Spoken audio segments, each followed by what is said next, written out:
सभी प्रेमी भक्तों को जय जय श्री राम। आज हम ध्यान की शक्ति की बात करेंगे। एक छोटी सी कथा के द्वारा आपको समझाएंगे कि ध्यान की शक्ति से एक साधारण व्यक्ति सिद्ध पुरुष कैसे बन सकता है। गांव के एक छोटे से कोने में रहने वाला अर्जुन एक आम आदमी था। न कोई उसकी विशेष पहचान थी, न कोई बड़ी इच्छाएं।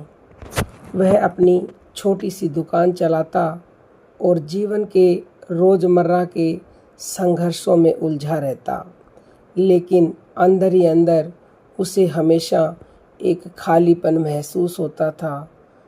कुछ था जो अधूरा था। एक दिन उसकी मुलाकात एक वृद्ध साधु से हुई, जो गांव के बाहर एक पुराने पीपल के पेड़ के नीचे ध्यान में लीन रहते थे। अर्जुन ने उनसे पूछा, बाबा, जीवन में शांति क्यों नहीं है? यह भाग दौड़, ये चिंता कब खत्म होगी? मैं थक चुका हूँ।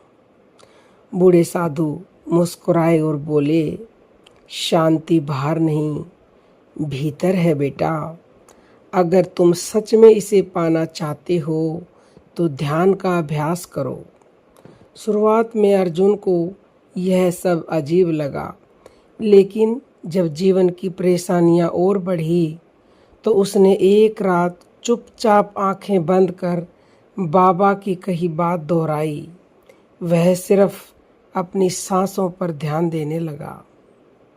पहले कुछ दिन कुछ मिनट किया, फिर कुछ और ज़्यादा समय बढ़ाया।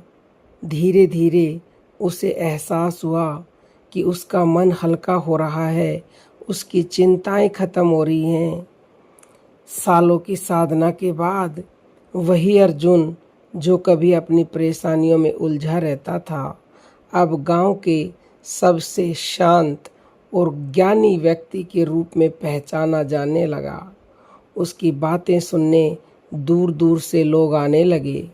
वह सिद्ध पुरुष बन चुका था, एक ऐसा व्यक्ति जो सांसों के ध्यान की शक्ति से अपने भीतर के अंधकार को मिटा चुका था।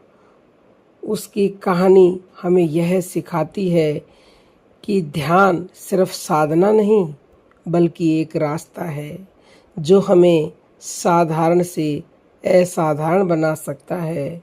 शांति बाहर नहीं, अपने भीतर ही हमें खोजनी पड़ती है, और वो भीतर की शांति हम अपनी ही सांसों के द्वारा खोज सकते हैं। श्वासों का ध्यान कीजिए, आपको भी अद्भुत शांति मिलेगी और आप एक दिन सिद्ध पुरुष बन जाओगे, साधारण से असाधारण बन जाओगे। परमात्मा की कृपा आप पर बरसने लगेगी। लेकिन कहने मात्र से कुछ ना होगा, करना पड़ेगा। कहना छोड़िए और आज से, अभी से श्वासों का ध्यान करना शुरू कीजिए। यही सर्वोत्तम ध्यान है। जय श्री राम।